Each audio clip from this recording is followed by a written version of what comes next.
Hello there, many thanks for joining us on our Friday Business News Report. It's now time to bring you the feature on the show today. Now, crypto and global equity markets have been selling off since the start of this year, thanks to headwinds as varied as inflation, rising interest rates, and the war in Ukraine.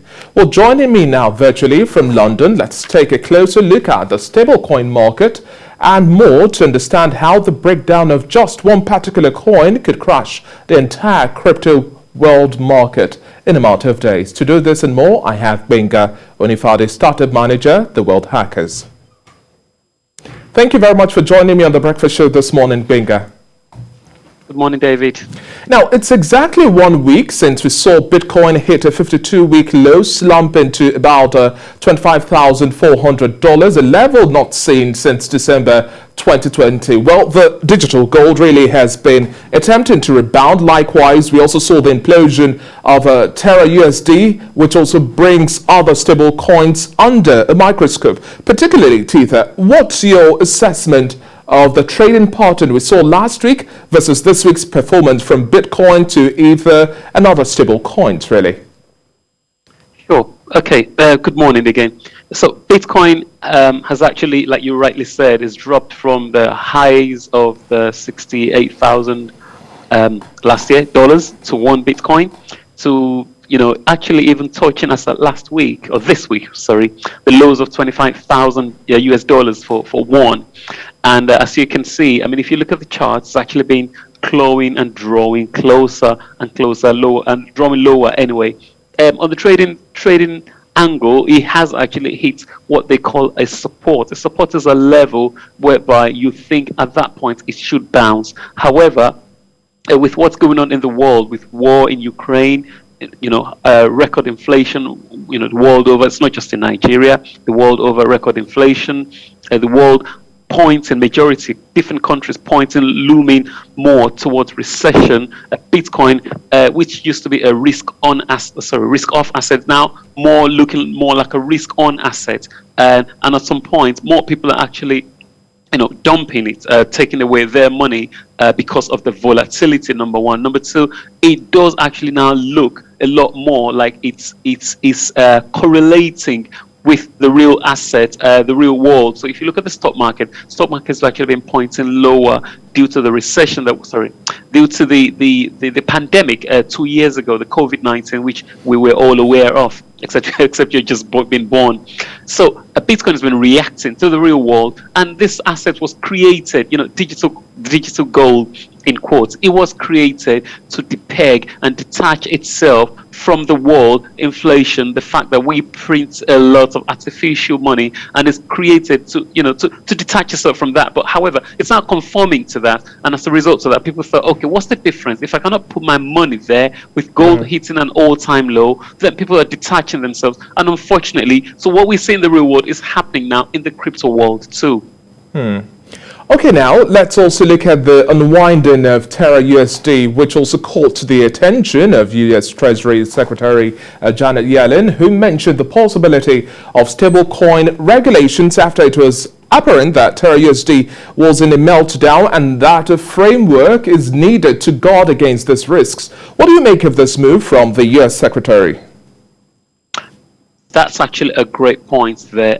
Janet Yellen, she pointed out, okay, so just in case, a quick overview for people who don't realize what's going on. So Terra, or Luna as it's known, it's one of the stable algorithm coins. So it's a coin which is based on string of codes, and it's meant to peg to $1. So one UST is US Terra, really is meant to equate to $1. So at some point it's lost its peg. What does that mean? So a dollar actually becoming more expensive than a stable coin, because a stable coin, so if you could hold your money in UST, if you have $10, 10 UST is equivalent to having 10 US dollars. But at some point, it actually lost, hitting the lows of 29 cents. And we have quite a few stable coins too. But anyway, so one thing, crypto guys and people especially invested in Terra, they call them lunatics because of the name Luna. So lunatics as well, they actually said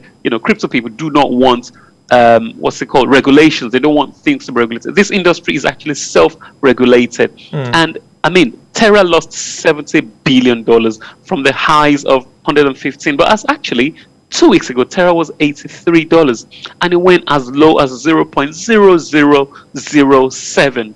Actually went to zero, and so it actually did lose this peg.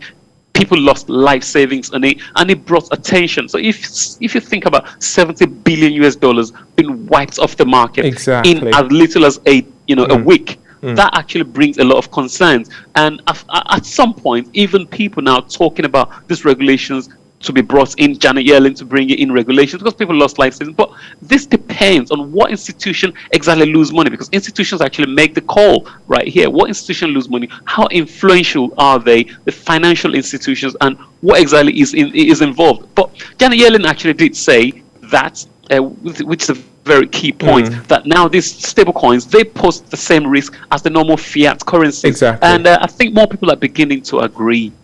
Benga, now wrapping up our conversation, and in terms of talking regulation, Nigeria released new rules for digital assets, offering more clarity on trading in cryptocurrencies. We're talking about the Securities and Exchange Commission here.